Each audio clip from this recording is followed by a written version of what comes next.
বগুড়ার জনসভায় BNP chairperson Begum Khaleda Zia ও senior vice chairman Tarique রহমানকে নিয়ে প্রধানমন্ত্রীর বক্তব্যকে রুচিহীন ও অশালীন মন্তব্য করে এর নিন্দা ও প্রতিবাদ জানিয়েছে বিএনপি। বিকেলে দলের মুখপাত্র আসাদুজ্জামান রিপন দলের পক্ষে এই প্রতিবাদ জানান।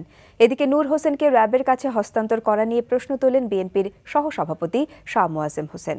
রিপোর্ট মিজান রহমানের।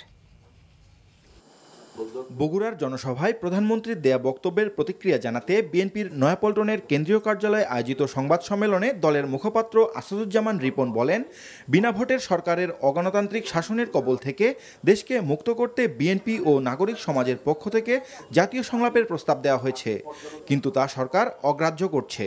পায়ের তলায় মাটি নেই বলেই সরকারের শীর্ষ পর্যায় থেকে বিএনপি নেতাদের ব্যক্তিগত আক্রমণ করা হচ্ছে বলে মন্তব্য করেন তিনি। আওয়ামী লীগ সভানেত্রী কথায় কথায় বিএনপি চেয়ারপারসন দেশনেত্রী বেগম খালেদা জিয়া ও সিনিয়র ভাইস চেয়ারম্যান জনাব তারেক রহমান সম্পর্কে অবিরত কুরুচিপূর্ণ অরাজনৈতিক ভাষায় মন্তব্য করে থাকেন। আমরা শাসক গোষ্ঠীর নোংরা, কুৎসিত, অশালীন, কদর্য মন্তব্যের তীব্র নিন্দা করছি।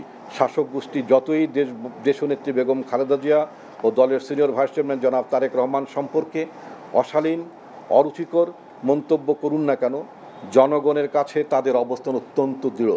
এদিকে জাতীয় প্রেস ক্লাবে এক আলোচনা সভায় নারায়ণগঞ্জের 7 খুন মামলার প্রধান আসামি নূর হোসেনকে র্যাবের হেফাজতে রাখার আইনি প্রক্রিয়া নিয়ে প্রশ্ন তোলেন বিএনপির ভাইস চেয়ারম্যান শাহ মোয়াজ্জেম হোসেন।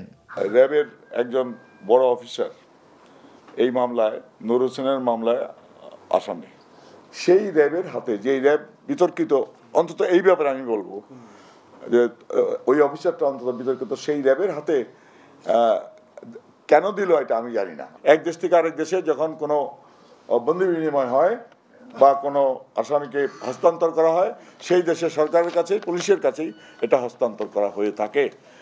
শাহ মোয়াজ্জেম হোসেন বলেন, বাংলাদেশের রাজনীতিতে গুম খুনের মতো অনেক নতুন সংস্কৃতি চালু করেছে ক্ষমতাসীনরা, আর দলীয় প্রতীকে স্থানীয় নির্বাচন করার নামে তৃণমূল পর্যায়েও রাজনৈতিক সংঘর্ষের উস্কানি দেওয়া হচ্ছে বলে অভিযোগ করেন বিএনপির এই নেতা।